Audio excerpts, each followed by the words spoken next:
So the folks that we have here, we have Yenny Hernandez, who graduated from a BFA program about 7 years ago. Girl, I don't remember.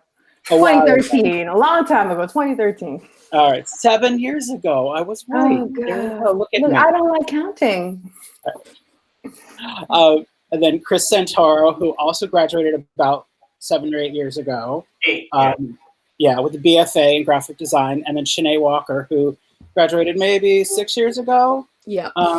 Right. So all of them are folks who went through graphic design programs and are now out in the world doing graphic design work in one way or another. And by what I mean by that is some of them are employed for an educational institution, some are doing their own freelance work. So it's sort of a mix of different ways of being out in the world as a graphic designer. And what I've asked them to do is talk a little bit about what their experiences were like in the past, 5 to 7 years as they've come out of grad or college and gone into the workforce in graphic design. And I'd love to turn it over to the three of you. And okay, I will share. Yeah, I will share and let me. Come on, Yenny, share. No, never.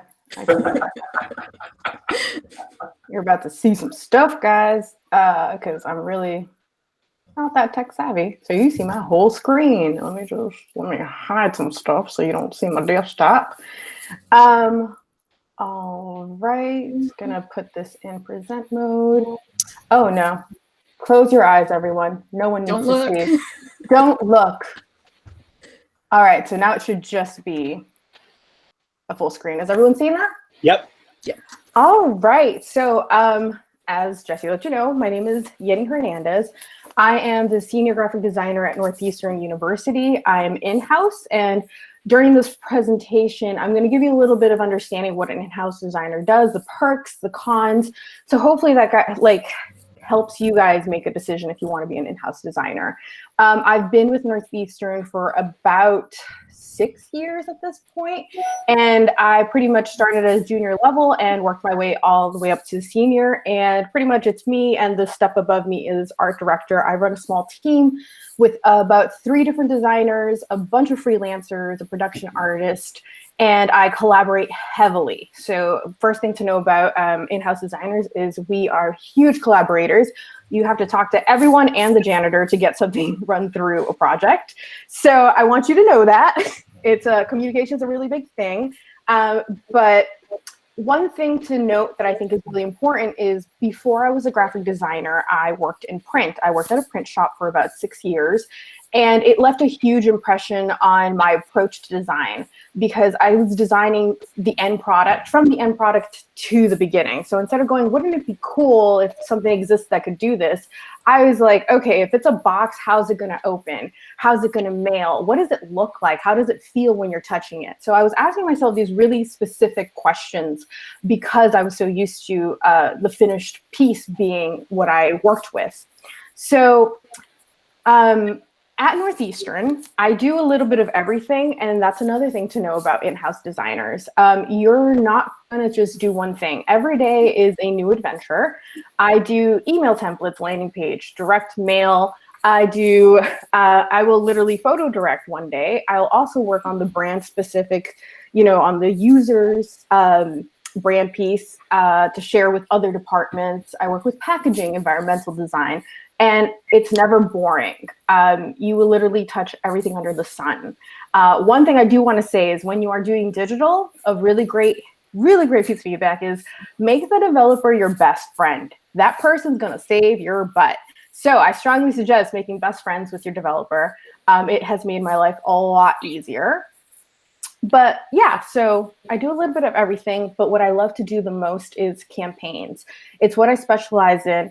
And it's kind of where I've elbowed my way. I positioned myself to be this kind of comprehensive campaign person. And one of the ways I did that was by doing what I do best. I mentioned that I worked in print.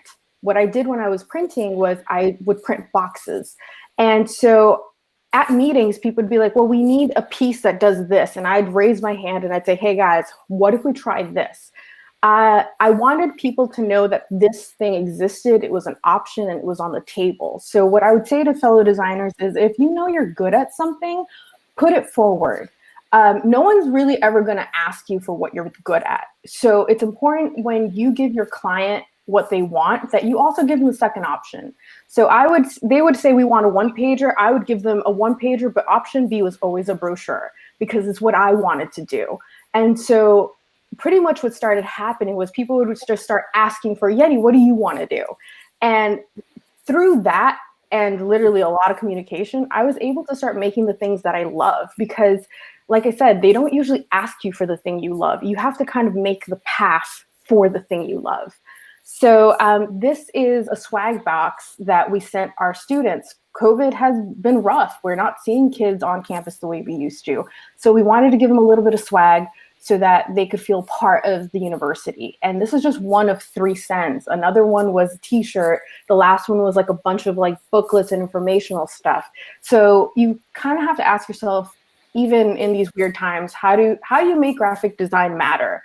And this was my approach to it, which is like, I'm good at this. I think it can make a difference. And I put it forward and we were able to do it. So this is one piece of work. This is one piece of work that's part of a larger piece of work. So like I said, I do campaigns. So I'm not just creating one piece of mail. I'm working a strategy. This was one of 4 pieces that's going to run for 4 years. And literally, if you put your hand up and go, I'm interested in Northeastern, you're going to get a bunch of mail from us. And we wanted to make that mail count. We wanted to be interesting. So this card, literally, once you open it, it opens again and again and again. It loops, the infinity card. So you'll see that in action in just a minute. But I also want to deep dive on what it takes to make this kind of work. So this is the infinity card. Like I said, it opens again. And it opens again. I leaned into that packaging experience. I leaned into the fact that I'm really good at working with my hands and paper. And I sat there for like 2 days straight making origami until I figured it out. And because I was able to do that, I was also able to sell it. But me, I'm just one piece of this larger system. So on this side, I wanted to let you know what it takes to make this project. So I work with a lot of people. I work with writers, marketers, project managers, creative directors, printers, stakeholders. And one really piece of important information that I didn't know when I first came out of college, but I think I figured out real quickly was you don't work by yourself. It doesn't matter how good you are in class, you literally will interact with so many people. And everyone in that list has an opinion and they have input on the final piece. So learning how to communicate why something matters, why you have a picture where you have it, why you have text where you have it, justifying your choices is going to be really important in the success of your design. You really can't just go, it looks good. You literally have to be like, well, I have this image here and it has an open background because I'm planning to put text on top of it and I want contrast to help that text read. Legibility is important.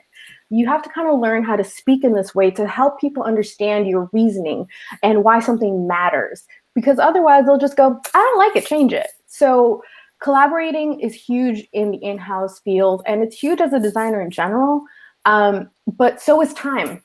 And this project, this was one of 4, and one piece by itself took 10 weeks. Now, if you look at this breakdown, the first thing that I did for 2.5 weeks, for half a month, was research. I literally sat, I folded, I talked to printers, I looked at paper quality and stock, and I talked about pricing. I was like, hey guys, how much is this gonna cost? I talked to my collaborators and I went, are you guys comfortable with this cost? Does this feel right? And it was multiple presentations and it was multiple conversations for 2.5 weeks. And if you look at this list, designing was only a week and a half. And in that week and a half, I had to come up with 3 versions of this thing. And everything after that was just back and forth conversations, approving, proofing, and having it printed. So the window of design where you actually play is actually quite small. It's part of a bigger system, and it's important that research is the first thing. If you can sell someone an idea and why it matters, they're much more likely to accept whatever it is that you design. So to Jesse's point, research is huge. It's important. It's what sells work. And like I mentioned, this is one of 4 pieces. My budget overall was $180,000. And it took me years to get to a place where they would say, hey, Yenny, here's $180,000, make a campaign. But I did it slowly by talking to people and researching and justifying and just always making it a point that people understood why I do the things I do. This is another fun piece. This is the admit pack. This is literally what someone gets mailed to their house when they're accepted into Northeastern. And you open it and it's like a folder, has multiple pockets. There's a bunch of informational stuff in there. We also made it a point to put this really fun little pendant in there. We always have a CTA that's social driven. A lot of kids will take pictures with this. So we usually have a hashtag associated to everything. So this was one piece of a larger campaign. There was social, there was landing pages, but I wanted to show you the print piece because it encapsulates a lot of the look and feel. One thing to know about being an in-house designer is you are working with one brand for a really, really, really long time. You're gonna get bored. It happens. You're not crazy. It happens. I've had to rebrand about 4 different times in my 6-year career with Northeastern, and I mean a complete overhaul. One of the biggest things that you will experience as a designer is a rebrand. There's a lot of conversations that go into it. There's a lot of work that goes into finding the voice and tone that matters. And then there's a huge, and I mean a huge amount of work that goes into applying a new brand across the board. If you haven't done any brand work, I really strongly suggest you try to get at least one piece of brand work in your portfolio. One of the things I ask every designer that I interview is, have they done a rebrand? Have they ever worked on brand? And to be quite frank, if they say no, it's a very hard pass. Branding is huge as a designer, and it's really important that the nuances and the struggles of it is understood. So I strongly recommend having a little bit of experience, putting a little bit of time. It doesn't have to be your #1 thing, but just make sure you know what it is.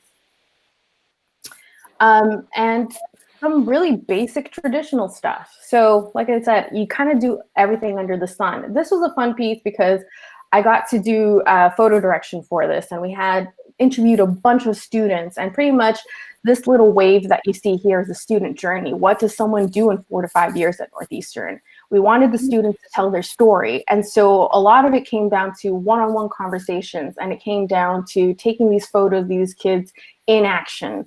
And it was a really fun piece because I got to step away from just being the designer who makes it look nice and, you know, lays it out, but also being the designer that got to interact with people and take really high quality photos. But moving on beyond that, something that I highly recommend for all designers, but strongly to in-house designers, is get some passion projects. You're working on the same stuff all the time. You're gonna lose your mind. I cannot look at red and black on my off hours. I lose my mind. I can't do it. But what I do to keep myself creative and kind of to keep myself charged is I start passion projects. And it's led me to do everything from lettering, illustration, to public art, to mural work. So I just recently finished this piece, and it was for the city of Chelsea, and it's like 24 by 13 feet long. And this is something that I took on and I wanted to do because I love lettering and I love illustration and I love murals. And it's not something that's possible for me at my 9 to 5, but I've always wanted to do it. So I made it a point to carve some time and energy to make that possible. And here's the thing, once you do something you love, it does open doors for you. This has led me to other opportunities. And the only way you're going to get that dream job is if you start to do the work that you want to be hired for. So that's why passion projects, I find, are really important. I have no idea where this is going for me, but I'm hoping it takes me somewhere. And if it doesn't, that's fine. I was able to do something I've never been able to do before. And yeah, when I'm not designing at work, I'm doodling away. I've done some COVID awareness stickers for a local community in Salem, Mass. I've done some outdoor table and benches for the city of Chelsea. I was hired to decorate the inside of someone's apartment. And this is just fun stuff on the side.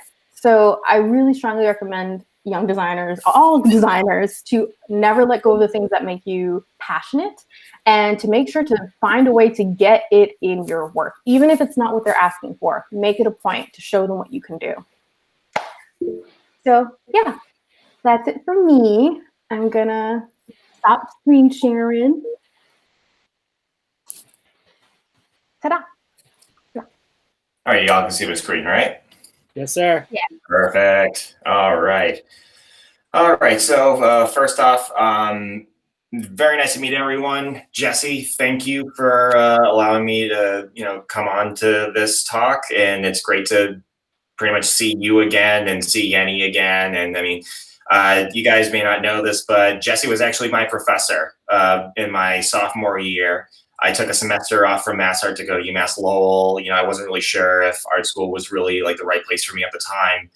And, being in that sort of confusing mind state at that point is just like, where do I really belong?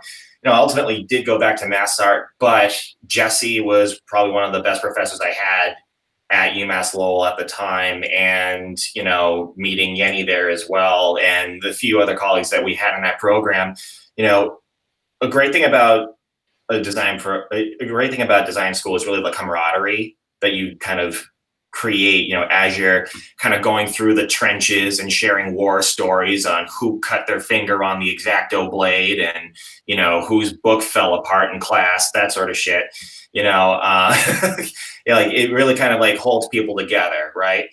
And it's great to see you guys. It's great to see you two again. And it's really nice to meet you all. I'm really happy to be here. A little bit about me. So Boston native, now living in Providence, Rhode Island. As I said, I'm a 2012 alumnus at Massachusetts College of Art and Design. I later became an adjunct professor for both continuing ed and undergraduate programs, focusing on juniors and seniors on portfolio building and branding principles. And I started and owned 2 design agencies, the first one being V1 of my personal studio, SANTORO Design, then went on to a digital agency called Noon Creative in 2014, stayed there for 5 years, then went back to my own thing, and this right now is sort of like my V2. It sounds like a lot for what happened in the past 8 years, and truth is it was. When I graduated in 2012, I basically began freelancing full-time. The economy was just kind of coming out of the trenches, but employers at the time were still a little apprehensive about the hiring. A lot of job posts out there were pretty shitty. You had a lot of posts that were looking for way more out of a junior designer than what they were willing to pay for. And so I found myself in a very vulnerable point where I was like, I really love doing I love design. I love doing what I love to do. How can I still do this and make a living? And, it was a crazy bit of hustle in the beginning, doing contract gigs through Creative Circle and staffing agencies while also taking on private projects. But ultimately, I did find the courage and the gumption to go independent in 2014 for the first part of my design studio, taking clients on full time, and I haven't really looked back since. My studio, SANTORO Design, we are a branding and web design studio. We work with a lot of tech startups and small businesses on really kind of crafting that brand presence from a holistic level. It's never just, branding is never just, we're doing a logo. As Yenny kind of said preemptively, it's way more than that. Rebrands take a lot of work. It's about really centering in on that core, the values, the mission, the objectives, the story, even just like the business infrastructure. There's so many things that can kind of influence the need for a rebrand. And from that core, basically kind of building everything out. So everything is kind of, the core is like the sapling, and everything else is kind of like the branches of the collective tree. And so today I want to take you through 3 case studies of projects I've done fairly recently. 2 have been from this year. Another one is an oldie but a goodie. But I figured just to give you a bit of a breadth of what I've been able to do for these clients that I've taken on. and we'll have questions at the end, I'm sure. So first one is P2 Advisors. They are a mission-driven financial advisory and impact investment firm. Very loaded, but they basically work with small businesses and tech companies to create investment products that will not only help them make profit, but it ultimately makes a difference in their community. It's basically the middle point between social innovation and business savvy. Both of those together can coexist. It's never just making a profit for the sake of making a profit, and especially now where we're at in this particular climate. More businesses are becoming more savvy to this idea of profit and purpose. And so P2 in the name literally means profit and purpose. And so in our strategy sections, it was very clear to me and the client that they wanted to really kind of like own that. So the branding strategy around that was really helping them to kind of own that within their audience communities. So what we're looking at here, we started with brand strategy in the positioning, and we were establishing the audience communities. So we're looking at these tech company CEOs, and then we have financial firm and bank CEOs. And so going through their particular pain points in the beginning, thinking about, what they had to go through on their day-to-day, really diving deep into the mind of the audience member, customer, consumer. That's so important to really kind of give this picture of who we're designing for, what does this audience member have to deal with on a day-to-day? Why should they care about this brand anyway? Why should they care about this brand more than others? And so taking that research, we then getting into the design phase. We start out by, and we all know what mood boards are. We've done mood boards. I started doing mood boards earlier in my career, and I still do them as like a more so discovery sort of exercise.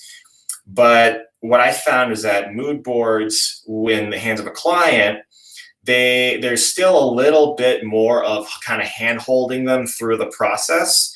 And even then, they still have very little idea of like what they're kind of looking at, like how could they make sense of this? So what we're looking at here are two, what we're calling stylescape boards.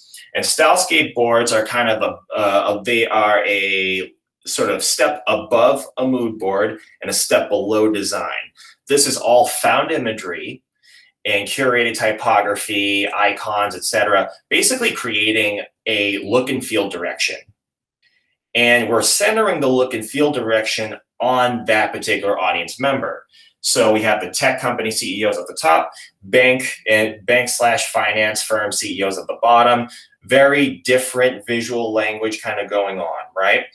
And so in this sort of exercise, we have the clients sort of like look at these stylescape boards, and we just have a conversation about them and kind of get like their gut reactions, where they think this is going.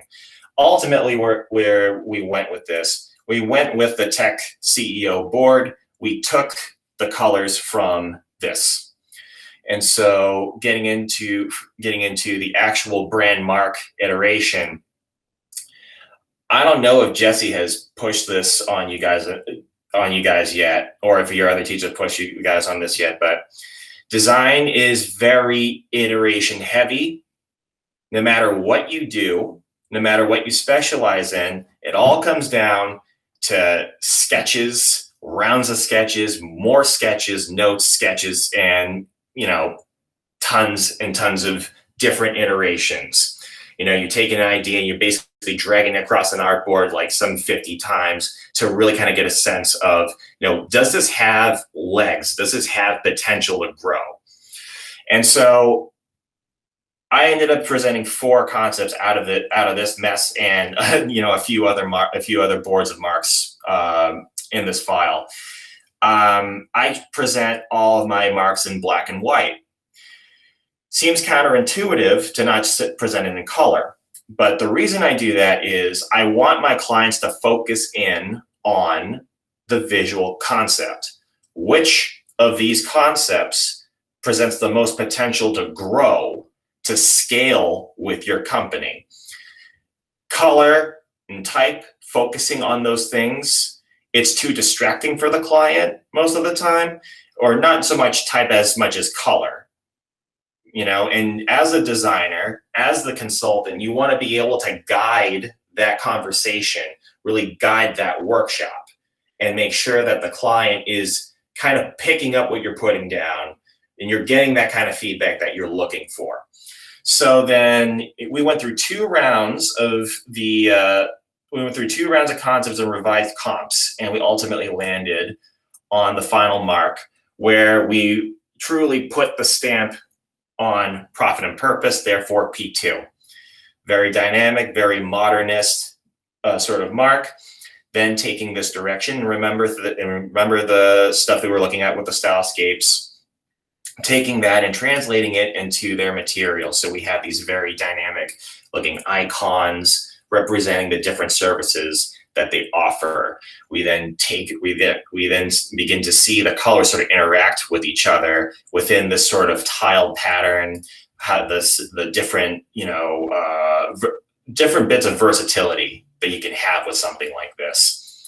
And then ultimately into the rest of their collateral, including, a presentation template, all their business stationery, white paper templates, etc.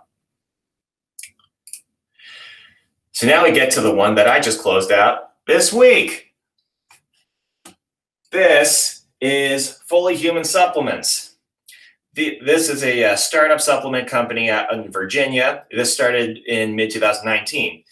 This CEO, and before I get into this is rarely do you get, as a designer, the unicorn client. And by the unicorn client, I mean the client that not only trusts you implicitly, but has the finances to really kind of fuel the ideas that you have. So for me, finding this guy in the midst of a very already kind of shitty year was just mwah, right? This guy is an Iraq veteran. He was honorably discharged due to symptoms of osteoarthritis.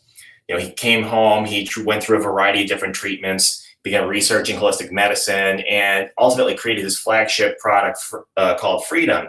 His supplements, compared to the rest of them in the market, they use 8 active ingredients to really combat symptoms of chronic inflammation, promote more of a healthy inflammatory response. Very potent stuff. And so he kind of bootstrapped his own branding and site design when he began, wasn't really getting any sales. And so working with my studio and with another marketing analyst consultant, we basically worked with them on basically all aspects of their branding. This is a complete redo of everything they had. So brand strategy, identity development, product branding and packaging, website design, paid media, and inbound marketing materials. And we're still working on this. And that's the beauty of clients like this. It's still, being able to have that continual retainer relationship with them. Not going to get into crazy process with this one, but we went through 4 rounds of marks, stylescapes, the whole thing. Discovery was very intense. We're basically for this brand, we designed around 2 audience members: wellness, and we called them the wellness challenged and the wellness inspired. The wellness challenged being those who suffer from chronic illness, chronic pain on the daily, and they're kind of looking for a product that is going to basically help really kind of help them, feel better on a day-to-day basis. Then wellness inspired is, people who are fairly healthy, they live a healthy lifestyle, they've tried their run of different supplements, and they kind of look for the next new thing. So then getting into the branding, we wanted to look for something that was very, science, but, that felt very science-backed, research-based, but we wanted to still kind of give it that sort of, human quality to it.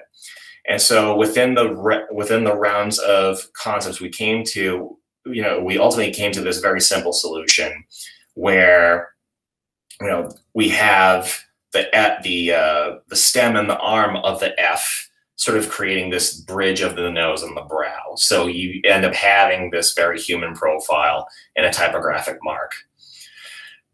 Taking from this mark, we then got into the rest of the colors, which from Stylescapes, you're sort of like building off of palettes from that and refining them. And once we figured out the corporate brand, went into the actual product branding itself. So his products, flagship product, Freedom, the new product he came out with called Liberty, which is more of like the maintenance supplements. First time we were in the meetings, it was like, ooh, this is very patriotic, kind of polarizing, maybe a little polarizing a bit, right? And it's like, how can we kind of get away from that, Because we ultimately, they are dynamic names in their own right, but we don't want it to be like overly, that. So keeping to a very minimal color palette, keeping to a very minimal brand treatment, we ended up coming up with the product branding system. So every new name will have this treatment, the strap line treatment, and then the respective F mark. This label design is seamless, basically changing the colors, for any future products. And then we get into the box designs, which basically, you have the F mosaic color to the product name. You're not really saying it out there. So it still has a little bit of an allure, but it's still very specific to what the product is. And then we did the e-commerce website, again, in user experience phase, research, bringing us back to the consumers and their pain points. From there, getting into wireframing and really kind of figuring out the components of the design systems. If you guys haven't used Adobe XD yet, jump on it. It saved my ability to really love website design. I'll never use Photoshop again. It made prototyping and creating the design systems more efficient, and then ultimately built this entire experience on WooCommerce, on WordPress for store scalability and being able to update the site easily. And then this last project, this is definitely a fun project for me back in the day. BEANTOWN BOOTCAMP, I was a member of their gym a few years ago. They've been a gym since 2003. They specialize in small classes and personal training. They've always positioned themselves as sort of like the anti-Planet Fitness, worked with a sort of tagline of the Boston's toughest boot camp. And so I was a member of the gym. The workouts were indeed tough. I was a mess every time, and it sucked. I just felt gross. But also, I was enjoying my time there. But also looking at, their brand, the logo was admittedly kind of crappy. Someone just kind of did it in like MS Word back in the day, and the website was broken. So I, as a member, kind of felt inspired to, create something of a solution and pitch it. So ultimately, I tried, I didn't spend too much time on iteration, but I kind of had this idea of like, okay, well, they already have a similar lockup. They kind of have they already have this B mark. I want to create something a little bit different with it. Instead of having like a little running man in there, maybe it's something else, maybe something more dynamic, and taking that mark and then customizing type, having all of it kind of work together. Ended up creating a deck for it, presented it to said client, and it was approved from the get-go, and we basically moved on to creating all the other branded materials. So everything from business stationery, posters, promotional posters for programs, water bottles, swag, and ultimately got onto a website design. A lot of my small business clients, they need something that's pretty easy to update without breaking the bank. So Squarespace has usually been a very good solution for them. And then we art directed a photo shoot alongside my friends at a Hive studio, a photography studio in Somerville. And we really wanted to create that more focused athletic environment. So those are the case studies. And I guess to close this out, you know, things I've cut a few things I've learned from my career. You know, as Yenny kind of said earlier, and I couldn't agree with it more, but, you know, really design is more than creating good work. It's consulting, it's strategizing, it's empathizing, it's creating and maintaining relationships. Much to the design community's chagrin, clients are not our enemies. They are people who trust us, and they are looking to us for the answers. They may not know how to come to the table for these sorts of conversations. It's up to us to meet them halfway, because ultimately we have the same goal. We want a successful project. In our community, the second thing, and I think it kind of fights for a first spot, but especially in the community right now, and I think the community is doing a better job at sort of mitigating this with more collaboration in our processes, but leave egos at the door. Leave egos at home. Don't have egos at all. You know, we are become, you know, design has become more collaborative. We become more democratic. People are coming to the table to have these different conversations. Project managers, creative directors, marketing people, HR people. Everyone's coming to the table to pass off these ideas. You know, and especially when it comes to clients. There have been too many times where designers, I feel like in the past, have had this attitude of, eye roll, oh, you don't get it. You don't get it. I've met designers like this. I've worked with designers like this. And, at this point, with where the design community has grown, no one wants to work with a dick. Be humble. Be empathetic to people. Come to the table with your expertise, and then it's up to other people to do what they will with it. And then finally, a career in design, and maybe this is something you guys have already been catching on, but a career in design is a life of constant practice. We are constantly,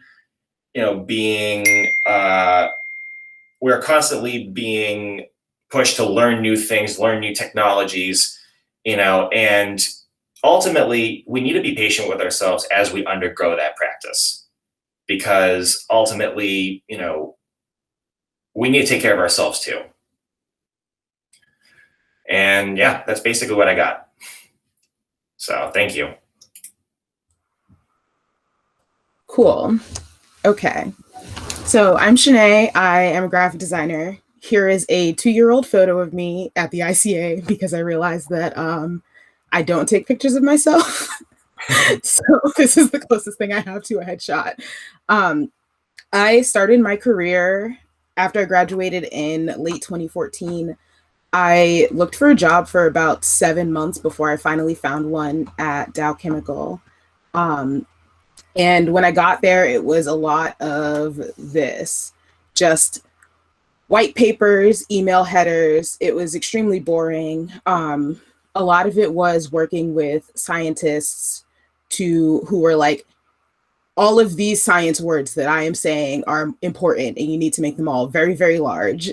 And a lot of it was trying to teach them that like, you can't just have all of the important words that you think are important be at like 65 font, because it's not going to work. So I got to do lots of print things. I got to work on some very cool trade shows that I could not find any of the files for. So this is an important thing.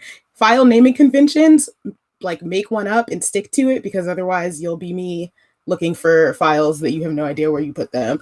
I got to work on a lot of infographics, and I got to work on these really cool surfboards for the Olympics in 2016. Dow basically is an Olympic partner, and they sponsor the USA team. So they got to put like surfboards around the house and things like that. Basically every official partner does. And it was one of those things where it was like I worked on a team of 4 designers, and we all came up with ideas for this, but then they were like, anyone in the company who wants to come up with ideas, go ahead and like put them out there. So instead of like anything that was like beautiful or meaningful to Rio, we ended up with a surfboard that had a beaker and a wave inside of it. But anyway, it's important that to know that when things become a competition and you're doing spec work, you can't expect that because your designs are good or more beautiful, people will win. Things like that tend to become a bit of a popularity contest. But when I was working at Dow, so a lot of the brand was this. And during that time, I started pushing for there to be some innovation in it. Like, we can't just put purple under everything and have these bars and like call it a day. So I started implementing like adding little triangles and circles to things, just like subtle hints of any kind of design element that wasn't just like, this is a band with text on it and that's it. So I worked there for 3 years, and I feel like I learned a lot about picking my battles. My boss was one of those designers who has a very big head and a big ego, and I think that he never left his ego at the door, like Chris was saying, and it made for a lot of very difficult conversations with other clients who didn't really like the brand and wanted to be able to go outside of the brand. Instead of talking to them about why the brand is important, we ended up, like, my boss would just be like, this is the brand, deal with it. And so we would have to like go back and talk to the client and be like, okay, like, we're going to try and compromise with you on these things. So I started using like tints and shades and things like that to give the client a little bit more of what they wanted without compromising the brand. And during that time, we had a lot of downtime.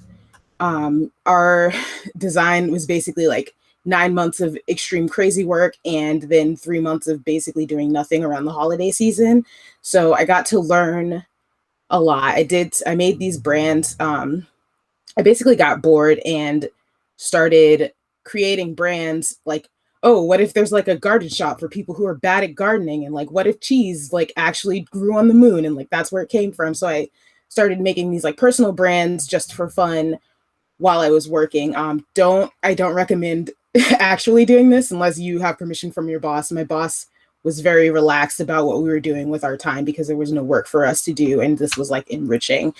During this time, I also learned HTML and CSS. I taught myself a lot of different coding languages. And basically anytime I got bored, I went to like Lynda and learned something new.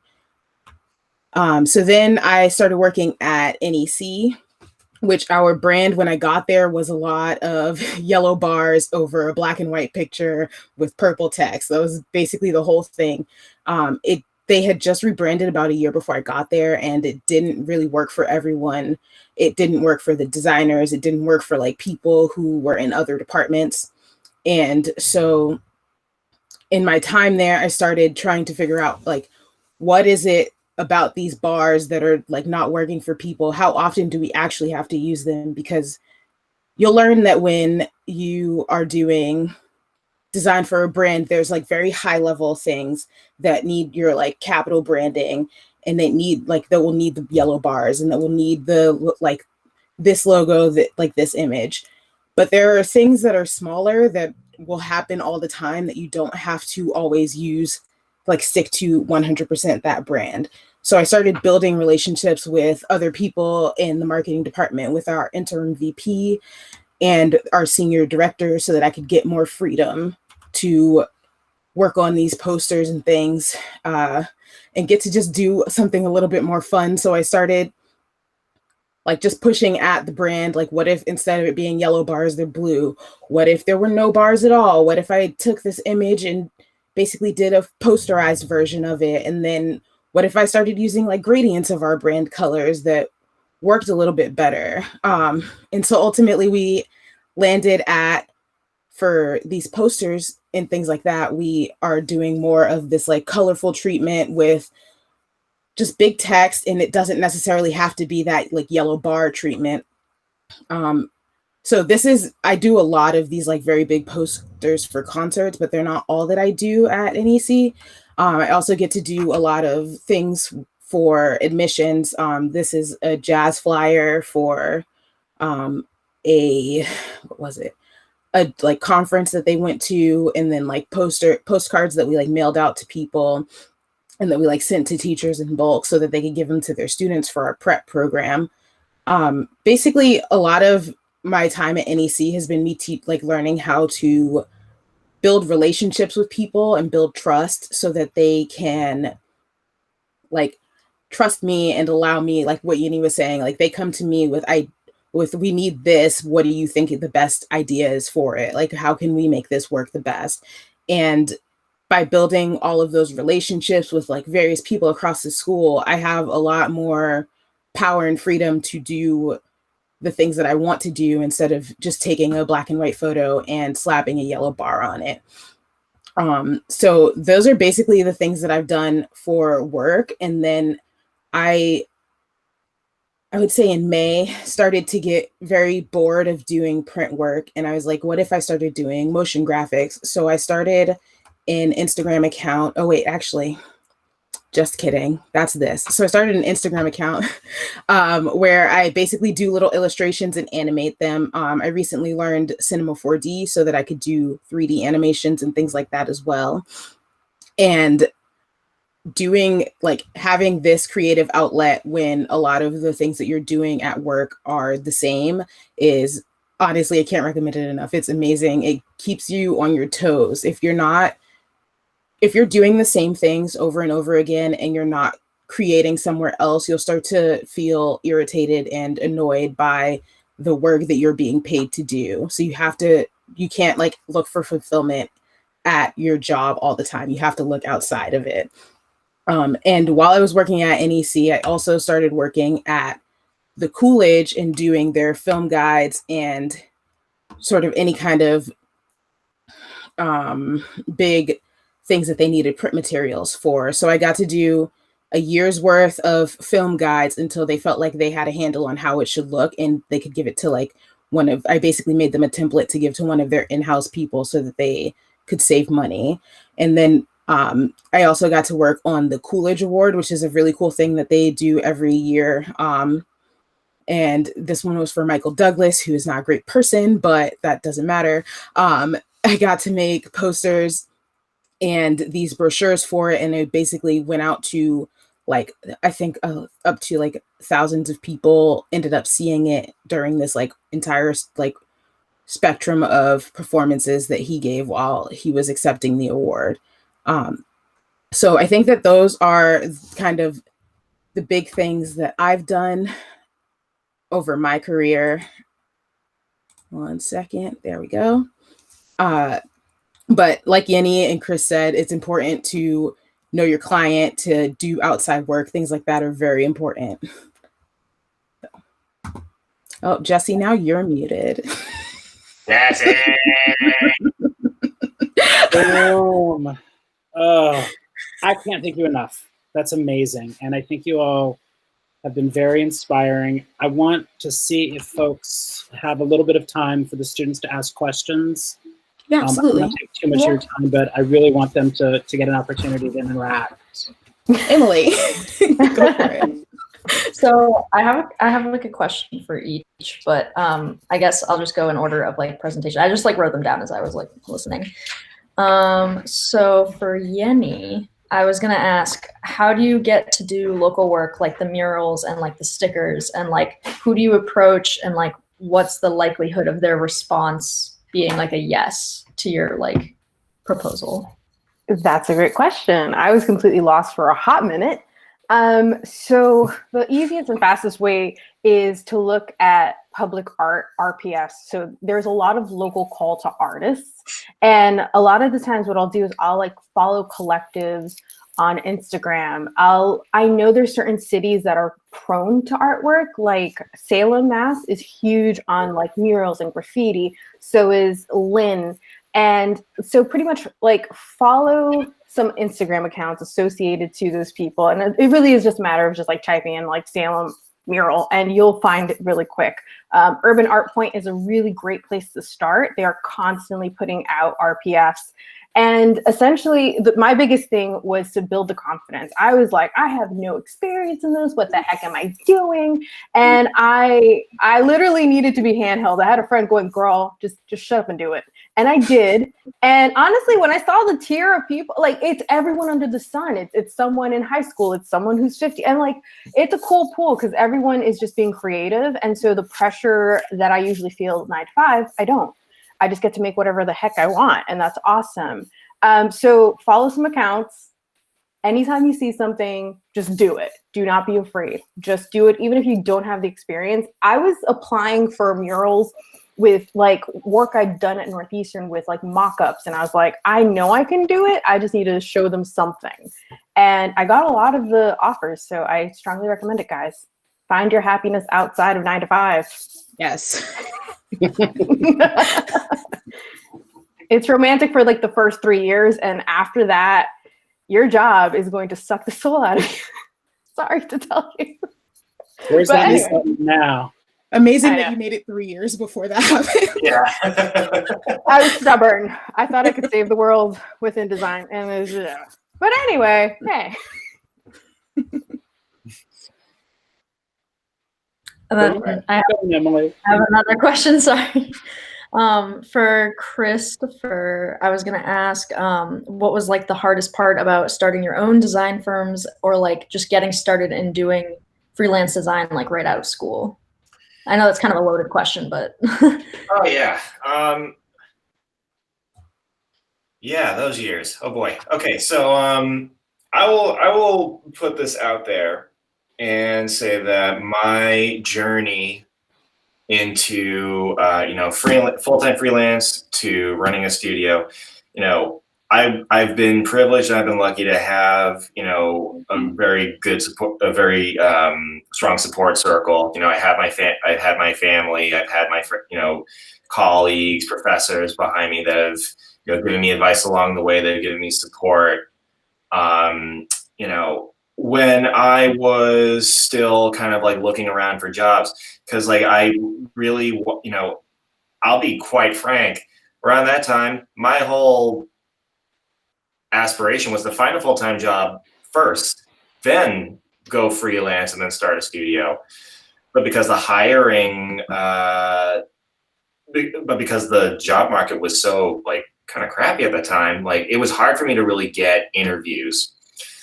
And even in the interviews that I got, they weren't really like it was very clear that they were asking for more. Now, I'll be very frank. My portfolio when I got out of school was good, but it wasn't enough. I found that, or in retrospect, my portfolio had a lot of, branding, print, packaging. I was obviously very passionate about branding, and print and packaging was stuff that I really liked to do. Print was very familiar to me. I could bind a book, but around that time, there was a bigger push for UX UI. A lot of my colleagues were getting heavier into website design. Bootstrap was just introduced. Flat design was kind of like becoming this new thing, and website, the whole thing around like app design, going into this what's now known as product design, it was starting to just kind of become born out of that. And I found myself in this position of, all right, I know I'm a really good visual designer and I know I can do a lot of these things that I can do, but I'm not showing enough of what I have. So it took a while for me to really, kind of find the projects and the clients that really kind of had the faith in me to be able to do those other things for them. It started with, I signed up with Creative Circle right out the gate. started doing work for them. I freelanced for Saucony, Velcro. I actually did, outside of the Creative Circle, freelance with Northeast University, worked with Yenny on the team, you know, and those were brighter days for sure, at least in that time period. But yeah, you know, like I did whatever I could to try to get those private projects. I was on Thumbtack around that time, you know, those horrible like pay per bid type services, you know, just getting whatever work that I could. I was very lucky because the projects that I got off of there were actually like fairly, you know, like hefty. It wasn't just some, you know, like it wasn't just like super boomer dad asking for a t-shirt about his Harley Davidson. You know, like I ended up doing some work for like a startup apparel brand and some, you know, a gift packaging brand, doing my art direction stuff for that. But yeah, it was a lot of like seeking the work out, doing a lot of that freelance contract work to kind of keep things going. And I'd say when I found that confidence, when I found that footing that like, okay, I think I can do this, then I went independent. And, you know, I would say like every person's different. Every person's circumstances are different. For me, I was able to kind of go full independent within the first year or I'd say like after the first year of being out of school. And, you know, after like vigorous sort of like contracting and kind of bouncing the private work. So. Yeah. Cool, thanks. And then I guess I just have like one last question. I'm sorry if I'm like dominating like I don't know if anyone else has questions, but for Shanay, I was gonna ask about like when you designed like those personal brands, like sort of those like fictitious brands, like that's what they were, right? Like they're not like actual brands. You just kind of like came up with like a, you know, concept and then decided to like brand them. Mm-hmm. Is that like something that like people would be interested in seeing in portfolios? Like, and would you, I mean, yes, you'd probably include that it's like not like real, but like that it's like, this is still like a conceptual like design. Like, I guess I'd just like to hear more about that. Yeah, so those fake brands are actually what got me a lot of interviews. The stuff that I did for Dow is cool, but it's not interesting. It's like, oh great, you worked for a Fortune 100 company, that's cool, but like realistically I put pictures and bars on pieces of paper for 3 years.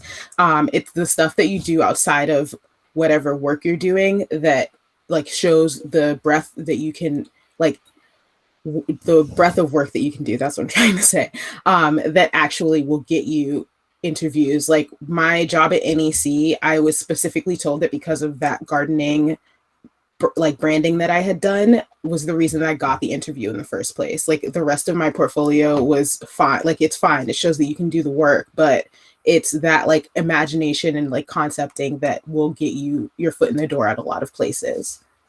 To piggyback off of that, part of my role, I hire a lot of entry-level designers, and interviewed Chris ages ago.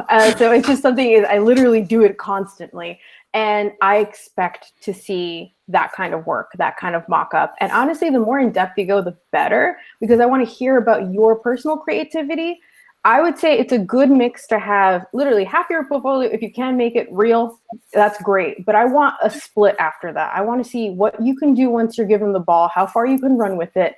And then the other half is what actually inspires the crap out of you. I want to see if you paint, shove a painting in there. I mean, don't make it their whole portfolio, but I want to see a dynamic person. I want to see someone who can do the 9-to-5 work, who can push the role once I've given it to them, and someone who has a spark, something that makes you creative regardless of the title.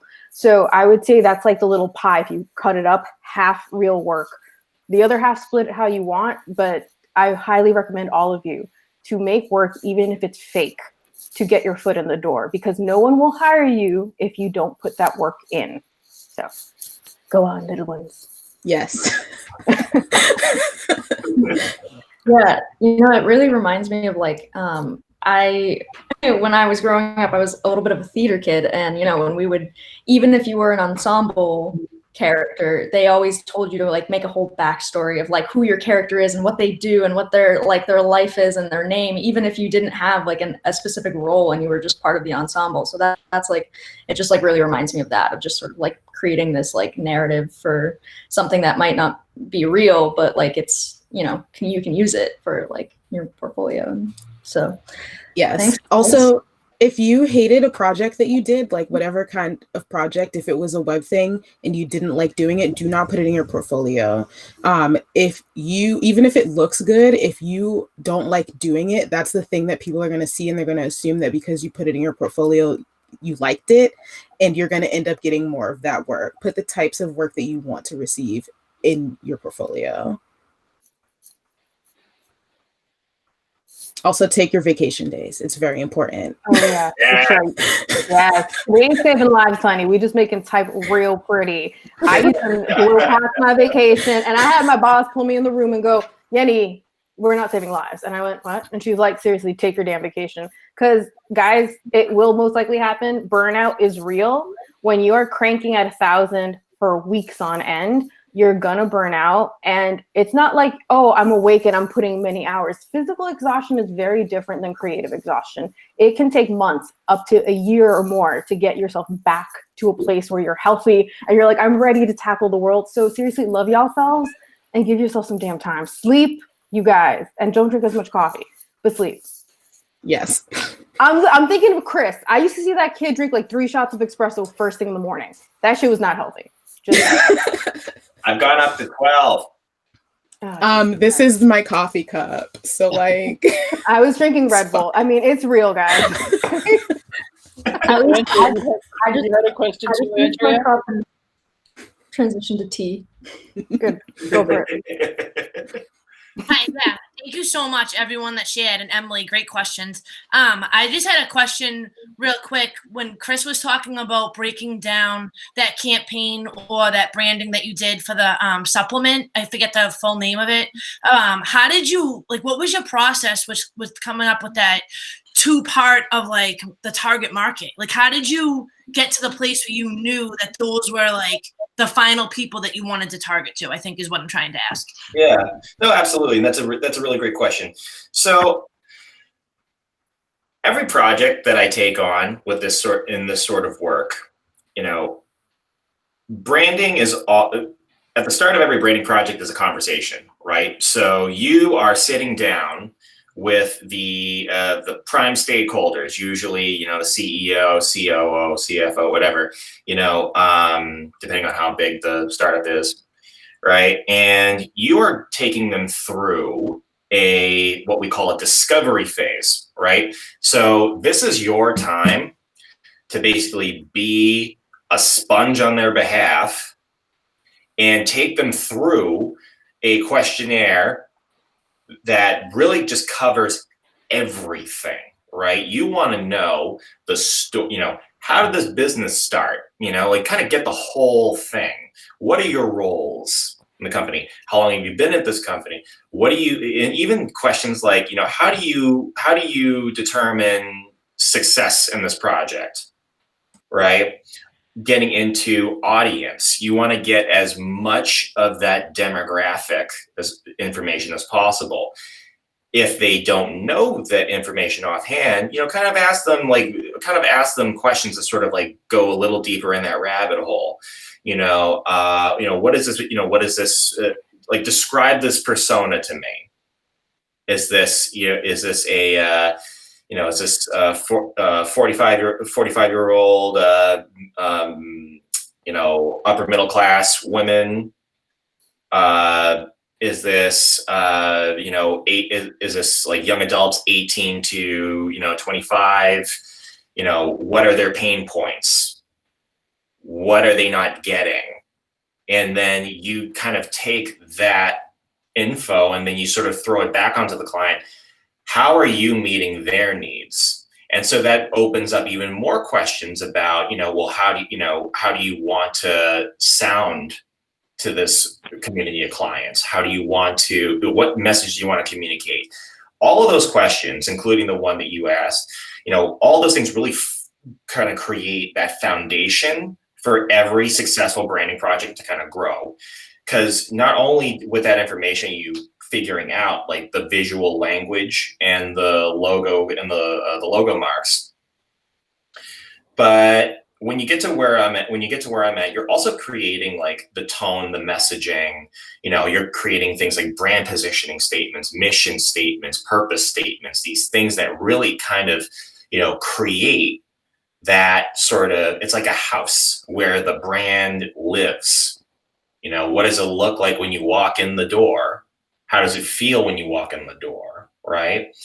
Kind of thinking of it in that way. The entire branding process is kind of like building that house for that, you know, that brand to live in, that world where the brand lives in. So it's a lot of conversations with the client and really getting down to those questions. Piggybacking one more time. So for me, hearing this, it really goes back to that research phase. And like, that's a good word to capture all of everything Chris has just said, which is before we ever start designing, we're having a lot of conversations. And I think as designers, one of the biggest questions that we always have to uphold above all else is like, who is this for? How are you enriching them? How are you getting that message across? And all the questions that you ask really should always boil down to that. Who is this for? How are they interacting? How are you getting that message? Mm-hmm. But once again, it really is a lot of conversation and it's a lot of research. So it's not sexy, but if you're able to answer these questions, when that client tells you, I'm not sure about this, or I don't really like this, you can always come back, well, we had conversations and hey, your user is from 20 to 35. We now know that this is an area of interest for these people. So like knowing your demographic, educating yourself allows you to educate your work and also stops arguments and stops a lot of unnecessary conversation, because you'd be shocked how many people will just go, well, I don't like the color blue. It's like, sweetheart, that's great, but that's your brand color. It's just one of the crazy parts of being a designer. So once again, research. Hey. Yeah. Also ask lots of questions during the design process, I find. And one of the most infuriating pieces of feedback that I ever get is that this doesn't pop enough. Those words mean nothing. They don't mean a single thing. And everybody's idea of pop is different. My version of pop could be like, you open it and it explodes. Boom, it popped. But like, that's obviously not what you wanted. That's not what you're looking for. So when someone says this doesn't pop enough, you have to, or some nonsense that's like of that level, when that's their feedback, you have to really talk to them and dig deeper to get to the bottom of it. Like when I get that, usually it means like, I just don't like the color that you used, which they're not related. I'm gonna add two small things to that when you're done. You just made me think of something. Oh no, go ahead. All right, what was it? Shit, I lost one. All right, I'll go with one I do remember. So actually I remembered it now.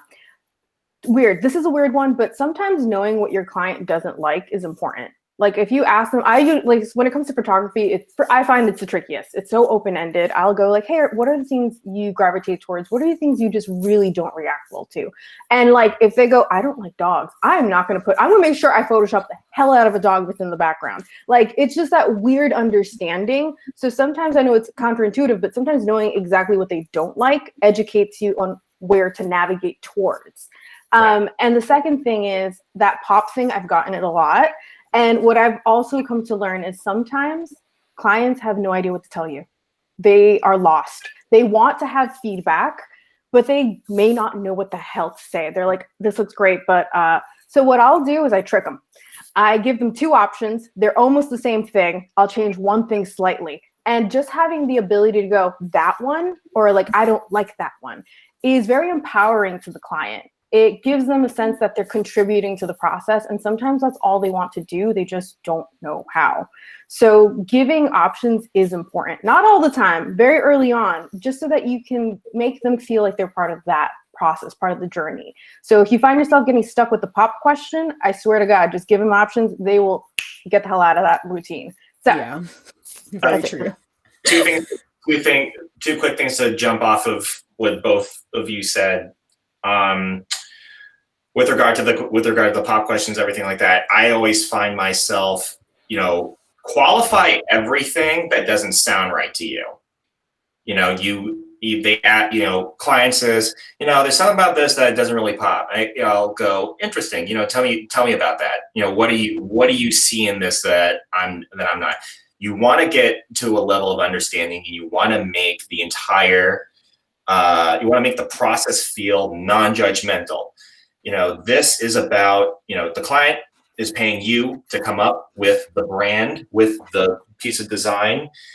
They ultimately know, on some level, they know a little bit more about what their brand should be than you do, right? So helping them kind of guide that conversation, ultimately getting them to say what you need them to say and get it to be more directive and definitive, will help you get to a better endpoint. And on top of what was said about research earlier, never, in as best a way as possible, try not to design from a point of assumption.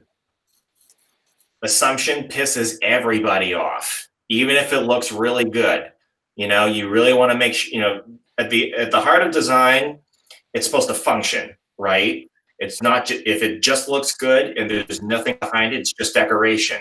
You want to make sure that your design functions in the way that it applies to that audience, it hits on their pain points, and it compels them to take the action that you want them to take. So assumption, eliminate that as much as you can in your process.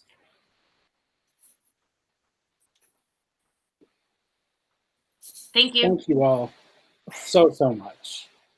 One last question, or should we let these folks? Brooke, go ahead. Just super quick. I know you guys all talked about doing some sort of form of personal art, and I was wondering if you kind of market that outside of marketing things for your jobs, and if so, how do you do that? How does that help to getting jobs, building that personal creative project portfolio?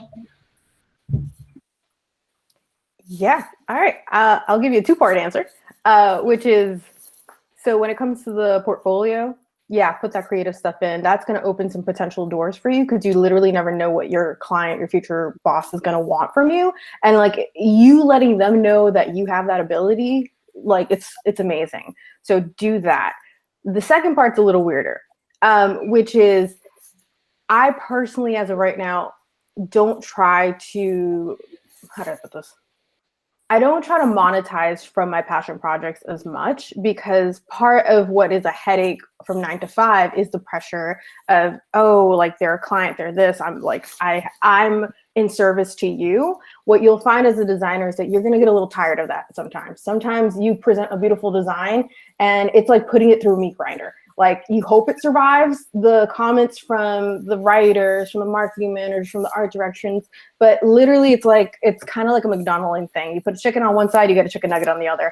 After some point, you're like, I want something other than this. So only if you're comfortable monetizing, you market it. If it's just a passion thing, hold on to it. It's beautiful to have a passion thing. If you're ready to take that passion to the next step and you're actually, I think I want to shift my career, market it hard. That, let people know that this is what I'm doing. This is my future 9 to 5. I'm gonna get there. But I would just say, reserve a piece of your creativity for yourself, because it's unfortunate when you don't. It sucks when you don't. You will, I went for months, years where I would not launch an Adobe product after 5 o'clock, because I was just so freaking tired and I was so burnt the hell out. And I would start doodling. And then the worst thing in the world is when you start asking yourself, why am I even doing this? I got to this weird place where if I couldn't sell it, if it didn't have a function, I was not putting my time towards it. And it's an unfortunate place to get to. So reserve some of your creativity for yourself, because you will last longer in this game. So. Yeah, I definitely agree with that. I personally put my projects on Instagram, but that's more to keep myself accountable to literally anyone, because if I am not posting something at least occasionally, I won't take the time to learn something new. But it's not all good. A lot of it is very hideous, but it's still there, and it's there for people that I like to give me feedback, versus at work, people whose opinions I value because they are paying me and not because they are my friends will give me feedback. And I find that when you're designing, especially as like a new designer, I felt like I was putting like tiny pieces of my soul into every project. And whenever someone said that they didn't like any part of it, I was like personally offended. You have to learn to like separate yourself from that. Like you are doing this for money and you have to do, sometimes you have to make sacrifices in the designs and the way that they work for that cause. And having something outside of that where you're doing exactly what you want, how you want to do it, and no one can tell you to change it is like actually very liberating and is freeing. And I just think that like it doesn't ever have to make you money, those side projects. That's not what they're for. If you somehow find yourself like starting an Instagram and then you have like 100,000 followers, by all means, like go ahead and make some prints, like make some money. But that doesn't have to be like your goal. Don't set out to do that because you'll find yourself feeling like you failed even before you got started. I have so I generally agree with everything, but just to offer a different perspective on just like personal projects. And, at least for me, I don't really do like, Yenny and Shanay, they do a lot more of like, more like illustration, art type stuff. I've never been that myself, unfortunately. So even when I've tried, it's kind of been like, eh. But, for me, I substitute that in my head with just sort of like hackathon, I call them hackathon type projects. These small things like, okay, like I love the food industry. I love restaurant branding, food products. I would love to get more of those types of clients in there. And I find that a lot of my work has been with small business, like more so like B2B, business to business sort of type small businesses and tech startups, which pays well, but it's also kind of a little stuffy every now and then. So I find that, if you want to get more of that particular work, you got to put that work out there, show that you are capable of thinking on that level. And the more of those projects you do and put out there, the more likely you'll get some of that attention, whether it be with a freelance client or with an employer. This year, I found myself being burnt out with work. I was doing a few web projects, and I just finished up P2, and this I think this was around like May, but like I found myself being extremely just burnt out, crisis exhaustion, everything across the board. And a colleague of mine, who's another designer, he messaged me and he was like, hey man, we've never really collaborated on anything, ever. You're like, I would love to collaborate on something with you. Like, let's brand a ramen restaurant. And I'm like, hell yeah, let's do it. And it allowed me to kind of tap into something I've been wanting to do for a very long time, but never really found the chance to do so.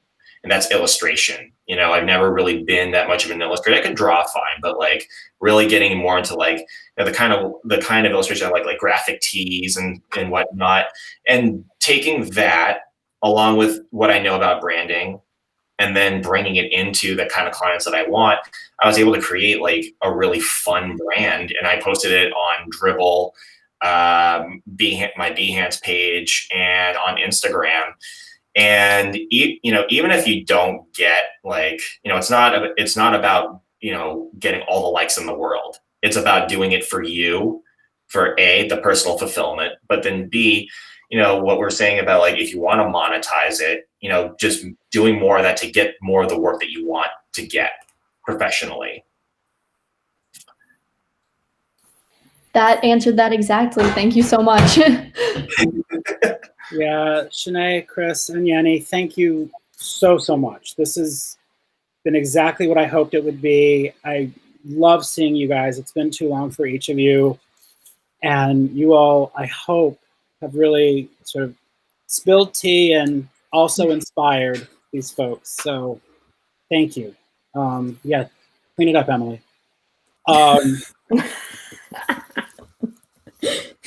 my students, why don't we take a 7-minute break, come back right at 2. We'll talk about the rest of class. Shanay, Chris, Yenny, one day we'll get back together, drinks, something. Yes. When we're Okay. legally allowed to be outside again. Yeah, Exactly. counting on it. All right. Take care. I Thanks so so much. appreciate it. Guys, This was awesome.